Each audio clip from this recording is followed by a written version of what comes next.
銀河殿、ここにいらっしゃったのですね。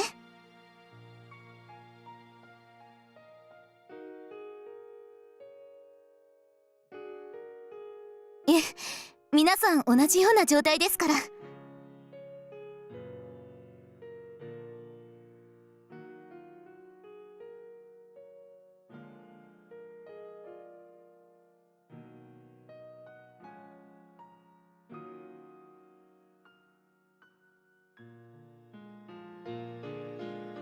ああ、そうでした。銀河殿、実はこれをお持ちしたのです。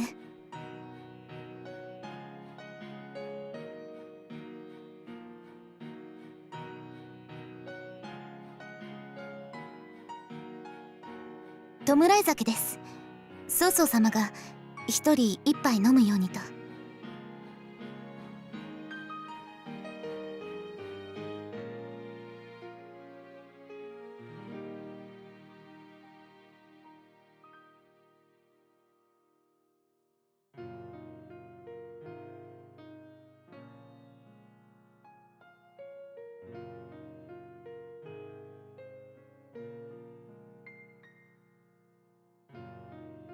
そうですね。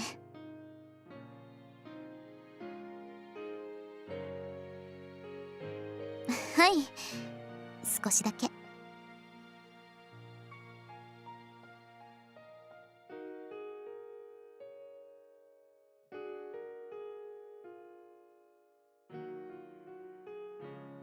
これはちょっとした独り言なんですけど、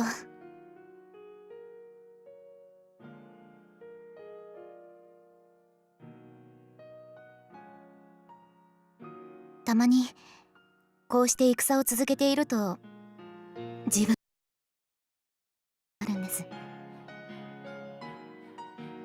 敵兵の命を奪って味方の兵たちを見とって、それでも成し遂げたい目的のために、さらなる高みに向かうために、たくさんの人の屍を地面に積み上げて、その上をよじ登っていく。でも戦が終わって冷静になった時にふと怖くなるんです。目的のために無数の命を犠牲にしていることが。命は尊いものです。だって一人一つしか与えられないんですから。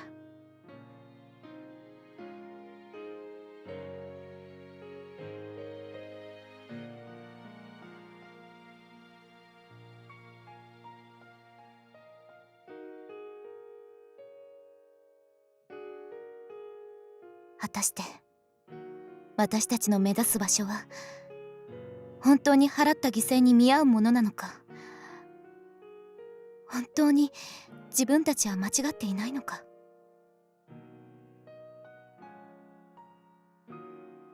自問自答して結局答えの出ないまま夜が明けて、また新たな戦に向かっていく。少しだけ迷いがあるんです。もしかしたら私はただ引き返せなくなっているだけなのかも。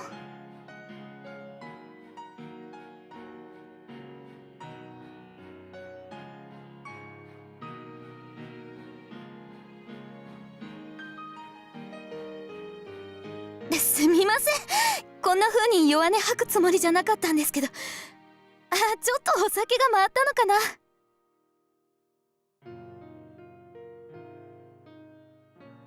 銀河殿、話を聞いてくださってありがとうございます。私戻りますね。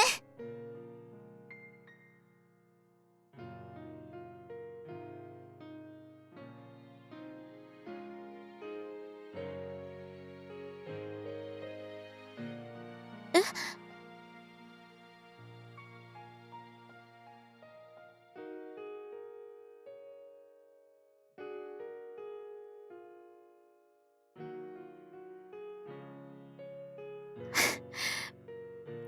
はい、銀河殿に話してよかった。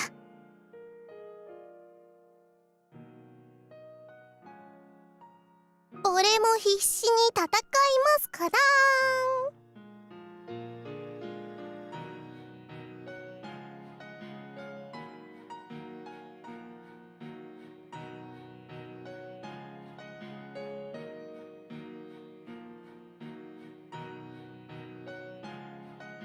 申し訳ありません、銀河お兄様。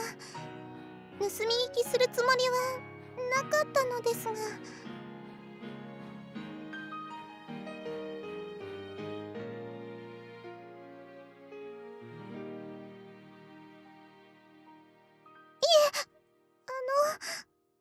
本当に聞いていたのは少しだけなんです。俺は信じてますよからだよ。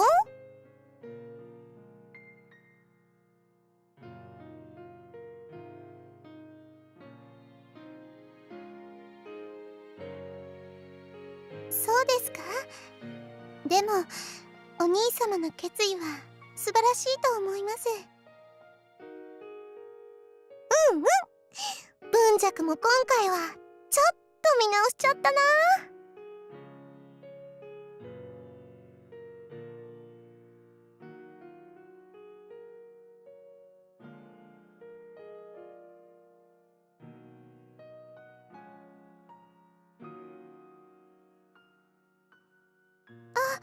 そうでした。実は花崗園様を探していたのですが、お姿が見当たらなくて、そこでたまたまお兄様を発見したので、心当たりがあるのではないかと思いまして。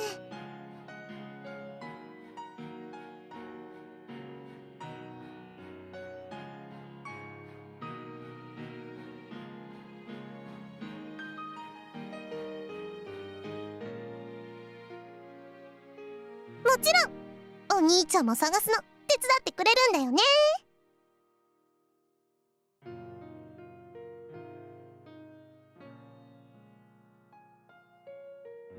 やったー、さすがは文弱のお兄ちゃんだね。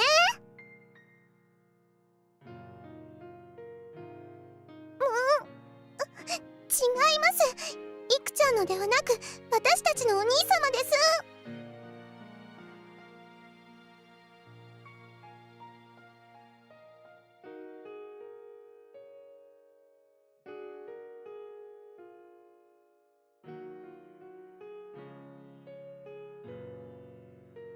では手分けして探しましょう、銀河お兄様。もし花崗園様を見つけたらかがり火の付近で集合ということで。オッケーだよ。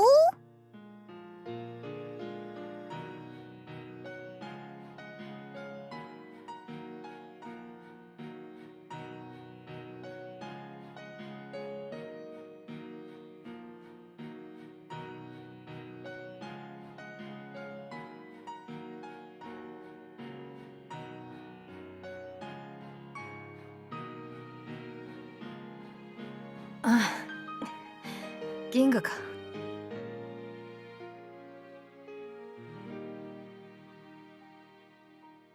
恥ずかしいところを見られてしまったな。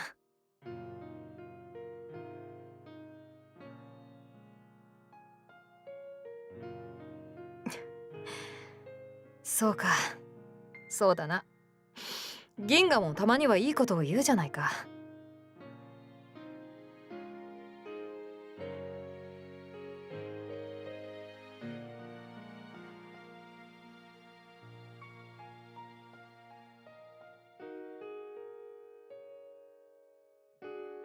で、どうした？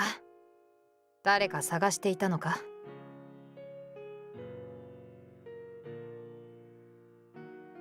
銀河が私を？大切な話か。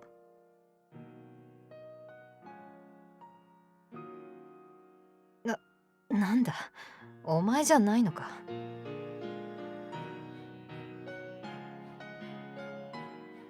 で、あの二人はどこに？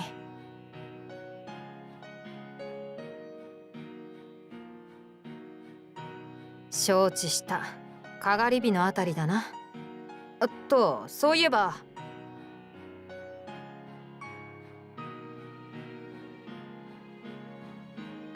猛徳が銀河を探していたようだったぞ。何でも話したいことがあるとか。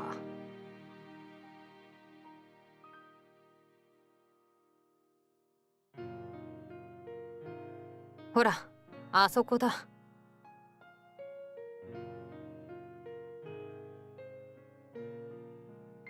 呼んでみるか。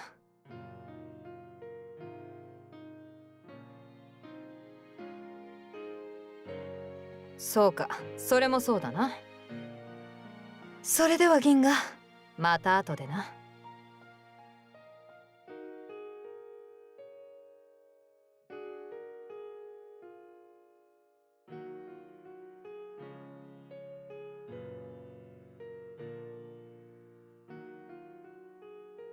ああ、読んだ。大したようではないがな。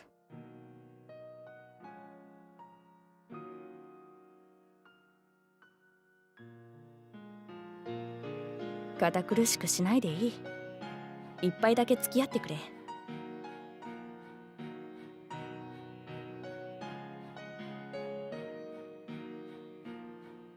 知っている。すでに飲んだのだろう。天意がお前を探していたからな。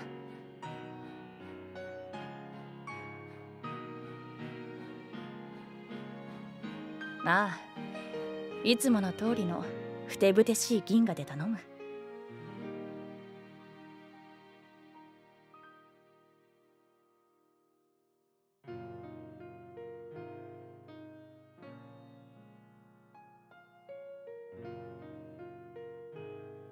随分と減ってしまったな。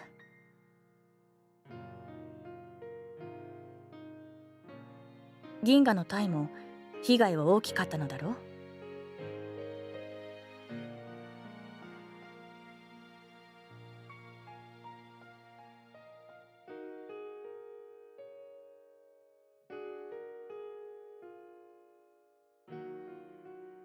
満足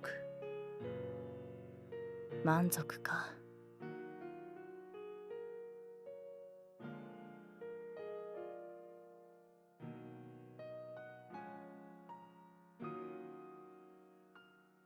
なあ銀河、例えばお前が死んだとして死の間際に何を思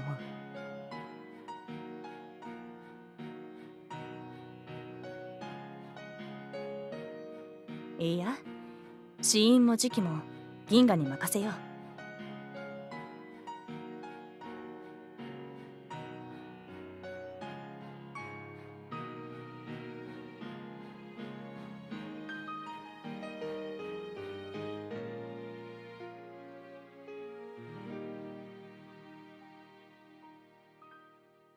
うん、良い答えだ。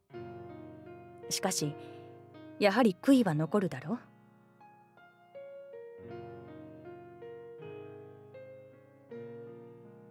私も同じだよ。死に直面したその時、私も必ず後悔すると思う。きっと満足して死ぬことができる人間などいないのだろうな。どれだけのことを成しても、それだけ充実した人生を送ったとしても、人生は短く、そして儚い。その中で我々にできることは限られている。だからこそ私は可能な限り悔いを残さないように生きたい。犠牲となった者たちの意志を背負って、それでも前へ進んでいきたい。それが死者たちへの私なりの鼻向けだ。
高岩は最北の地に生まれて、人も住まぬところに住んでいる。羽を広げれば数万里を飛び、冬の間は南の地で稲を食い、春になると故郷に戻るのだ。それなのに田の中のよもぎは風で遠く吹き飛ばされ、根っこと離れたまま二度と一緒になることはない。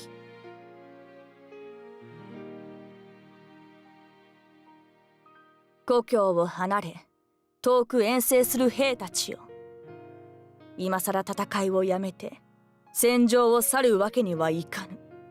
十馬の蔵はつけたまま、外交を片時も外すこともできない。月日は過ぎて年老いていく身にはいつの日か故郷に戻る望みがあるのだろうか。竜は深い淵に隠れ、獣は丘に馳せ、故郷の方角を向いて死ぬという。どうして故郷を忘れることなどできるだろうか。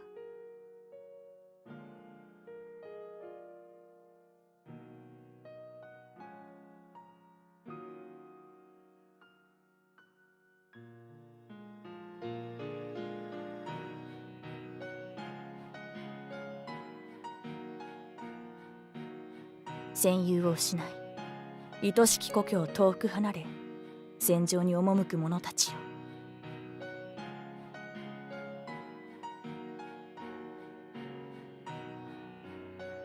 この我らが死者へできる唯一の手向けは、勝つことのみである。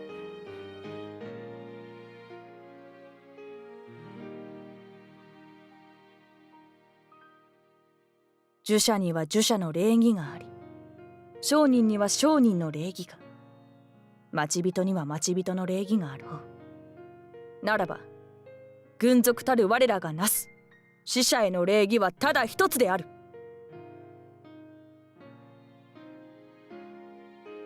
騎馬よ、大地を踏み鳴らせ。